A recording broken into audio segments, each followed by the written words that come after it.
नमस्कार किसान भाइयों, आज की वीडियो में हम जानने वाले हैं गेहूं की फसल में नैनो यूरिया का इस्तेमाल आपको कब करना चाहिए। नैनो यूरिया हमें कितनी मात्रा में डालनी चाहिए, नैनो यूरिया हम किसकी जगह पर डाल सकते हैं, मतलब नैनो यूरिया डालते हैं तो हमें क्या नहीं डालना चाहिए।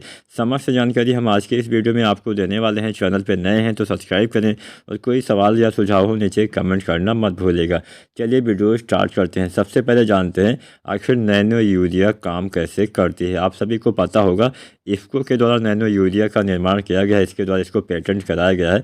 तो इसका अगर आप इसका हम छिड़काव करते हैं अपनी खड़ी फसल में, इसका हम स्प्रे विधि से प्रयोग करते हैं। नैनो यूरिया जो होता है आसानी से जो आपके पौधे में छिद्र होते हैं, जो रंध्र होते हैं, इसके माध्यम से पौधे में प्रवेश करता है और पौधे की कोशिकाओं द्वारा इसको अवशोषित कर लिया जाता है।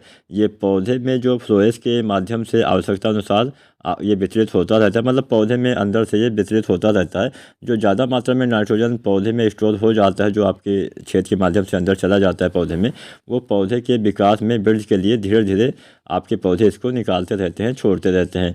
नैनो यूरिया के छोटे आकार से फसल को इसकी काफ़ी ज़्यादा उपलब्धता मिल जाती है, मतलब 80% से ज़्यादा जो आप छिड़काव करेंगे उसका लाभ आपके पौधे ले पाते हैं। मतलब अगर आपने इसका इस्तेमाल किया है, नैनो यूरिया का इस्तेमाल किया है, तो इसकी ज़्यादा मात्रा आपके पौधे ले पाते हैं। जबकि जो हम मिट्टी में यूरिया डालते हैं उसकी उतनी ज़्यादा मात्रा आपके पौधे ग्रहण नहीं कर पाते हैं। तो इसलिए हमें नैनो यूरिया का इस्तेमाल करना चाहिए। इससे वातावरण भी हमारा स्वस्थ रहता है, मिट्टी में भी सुधार होता है। जो हम खाली मिट्टी में डालते हैं उससे मिट्टी हमारी दूषित होती रहती है, मिट्टी के साथ साथ पानी भी दूषित हो जाता है। जबकि जो हम स्प्रे करते हैं तो स्प्रे वाले तरीके में जो पर्यावरण प्रदूषण है वो काफ़ी कम मात्रा में हो पाता है। नैनो यूरिया में कुल 4% नाइट्रोजन समान रूप से पानी में मिला हुआ पाया जाता है। नैनो नाइट्रोजन के कणों का आकार लगभग 20 से 50 नैनोमीटर के आसपास होता है। नैनो यूरिया के इस्तेमाल से आपके फसल में प्रभावी रूप से आपके पौधे को ये मिलता रहता है। प्रकाश संश्लेषण, जड़ों के विकास ज़्यादा कर ले, ज़्यादा फुटाव, अधिक ग्रोथ में नैनो यूरिया का किसान भाइयों काफ़ी अहम योगदान माना जाता है। किसान साथियों, अगर आप नैनो यूरिया का इस्तेमाल करते हैं तो पौधे के अंदर नाइट्रोजन और अन्य जो पोषक तत्वों के अवशोषण होते हैं इसको ये बढ़ा देता है, यानी अन्य तत्व भी आपके पौधे अच्छे से ले पाते हैं। फसल की उपज की गुणवत्ता में बढ़ाता है, आपके उत्पादन में वृद्धि करता है, लागत में कमी आने से किसानों की आय में वृद्धि करता है। ये मिट्टी, हवा, पानी की गुणवत्ता को भी सुधारता है। अब हम जानते हैं कैसे आपको इसका इस्तेमाल करना चाहिए। किसान साथियों, नैनो यूरिया की अगर हम मात्रा यानी डोज यानी हम कितनी मात्रा में डालें, तो नैनो यूरिया की 2 से लेकर 4 ml मात्रा प्रति लीटर पानी के हिसाब से घोल के आपको छिड़काव करना होता है। मतलब 2 से लेकर 4 ml, आप 3 या 4 ml डाल सकते हैं आसानी से, और इतनी मात्रा आपको 1 लीटर पानी में घोलना होता है। उसके बाद में आपको स्प्रे करना होता है, छिड़काव करना होता है। तो आपको ऐसे आंकड़ा आप लगा सकते हैं कितना आपको डालना चाहिए।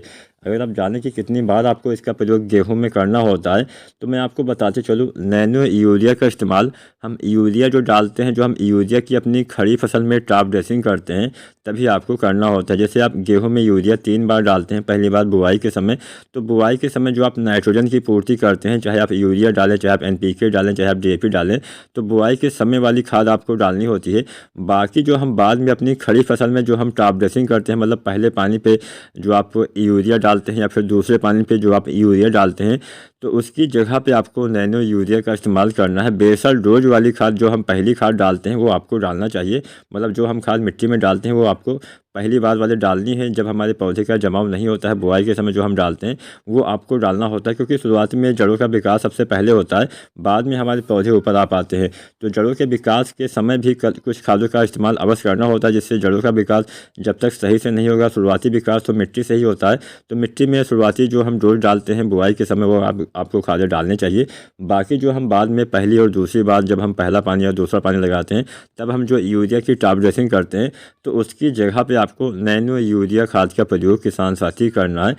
मात्रा मैंने बता ही दिया, 2 से लेकर 4 ml प्रति लीटर पानी के हिसाब से आपको घोल के इसका छिड़काव करना होता है। पहला छिड़काव आपको लगभग 25 दिन या 30 दिन पे करना चाहिए, और दूसरा छिड़काव फिर से आप 20 से 25 दिन के बाद कर सकते हैं।